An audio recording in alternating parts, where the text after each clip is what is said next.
पश्चिम बंगाल में टीएमसी की तरह उत्तर प्रदेश में भी समाजवादी पार्टी का राजनीतिक भविष्य संकट में पड़ने वाला है। क्या 2027 के विधानसभा चुनाव से पहले सपा के भीतर बड़ी टूट की आशंका है? और आखिर क्यों सुहेलदेव भारतीय समाज पार्टी के अध्यक्ष और योगी सरकार में कैबिनेट मंत्री ओम प्रकाश राजभर लगातार अखिलेश यादव के पीडीए फॉर्मूले पर सवाल उठा रहे हैं? नमस्कार, टीवी 24 नेटवर्क देख रहे हैं आप। मैं हूं आपके साथ शिखा मेहरोत्रा।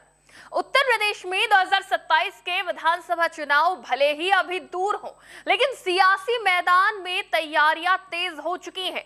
एक तरफ विपक्षी दल अपने समीकरण साधने में जुटे हैं, तो दूसरी तरफ सत्ता पक्ष और उसके सहयोगी दल भी पूरी ताकत के साथ चुनावी रणनीति बनाने में लगे हुए हैं।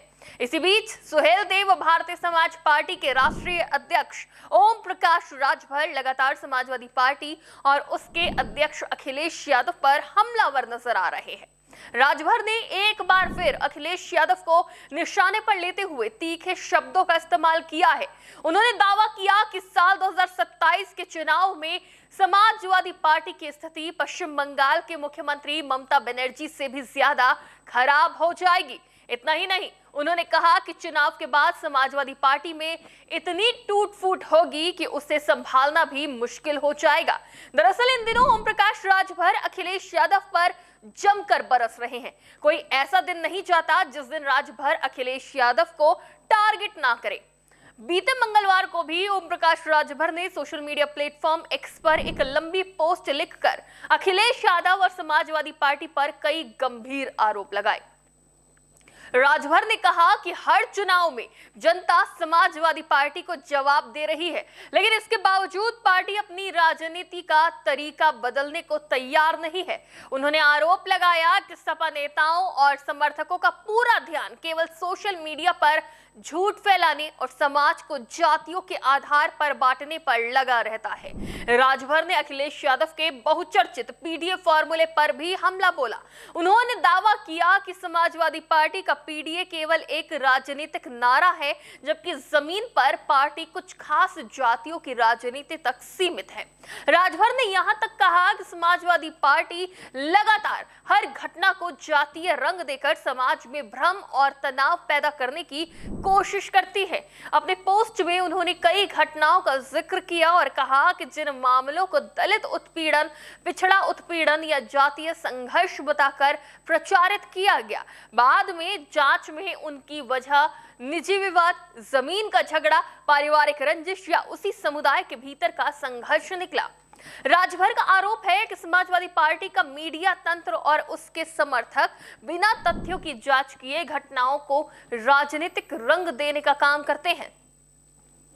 ओम प्रकाश राजभर ने बस्ती, बुलंदशहर, सुल्तानपुर, कुशीनगर, रायबरेली और मेरठ जैसे कई जिलों की घटनाओं का उदाहरण देते हुए कहा कि इन मामलों को जातीय संघर्ष बताने की कोशिश की गई, जबकि बाद में तस्वीर कुछ और निकली। उन्होंने ये भी आरोप लगाया कि सोशल मीडिया पर एडिटेड वीडियो, फर्जी ऑडियो और भ्रामक सामग्री फैलाकर राजनीतिक माहौल खराब करने का प्रयास किया जाता है। राजभर यही नहीं रुके, उन्होंने समाजवादी पार्टी के कुछ नेताओं, कार्यकर्ताओं और सोशल मीडिया समर्थकों का नाम लेते हुए उन पर समाज में जातीय तनाव फैलाने का आरोप लगाया। उनका कहना है कि किसी भी घटना के सामने आते ही उसे दलित, पिछड़ा या अल्पसंख्यक उत्पीड़न का मामला बताकर राजनीतिक लाभ लेने की कोशिश की जाती है। सुभाषपा अध्यक्ष ने अखिलेश यादव को सलाह देते हुए कहा कि उन्हें दोहरे राजनीतिक रवैये से बचना चाहिए। राजभर का दावा है कि प्रदेश का दलित, पिछड़ा और अल्पसंख्यक समाज अब राजनीतिक नारों और दावों के पीछे की वास्तविकता को समझ चुका है। उन्होंने चेतावनी देते हुए कहा कि अगर समाजवादी पार्टी ने अपनी राजनीति की दिशा नहीं बदली तो 2027 में उसे बड़ा राजनीतिक नुकसान उठाना पड़ सकता है। बता दें कि पिछले कुछ समय से ओम प्रकाश राजभर और अखिलेश यादव के बीच जुबानी जंग लगातार तेज होती जा रही है। दोनों नेताओं के बीच आरोप प्रत्यारोप का दौर जारी है और जैसे जैसे 2027 का चुनाव करीब आएगा, प्रदेश की राजनीति में ये टकराव और भी तीखा होने की संभावना है। फिलहाल राजभर के इन बयानों पर समाजवादी पार्टी की ओर से क्या प्रतिक्रिया आती है, इस पर सभी की नजरें टिकी हुई हैं। लेकिन इतना जरूर है कि उत्तर प्रदेश की राजनीति में चुनावी तापमान अभी से बढ़ता हुआ दिखाई दे रहा है। इस इस वीडियो पर आपकी क्या राय है हमें कमेंट बॉक्स में जरूर बताएं। फिलहाल के लिए इतना ही। देखते रहिए TV24 नेटवर्क।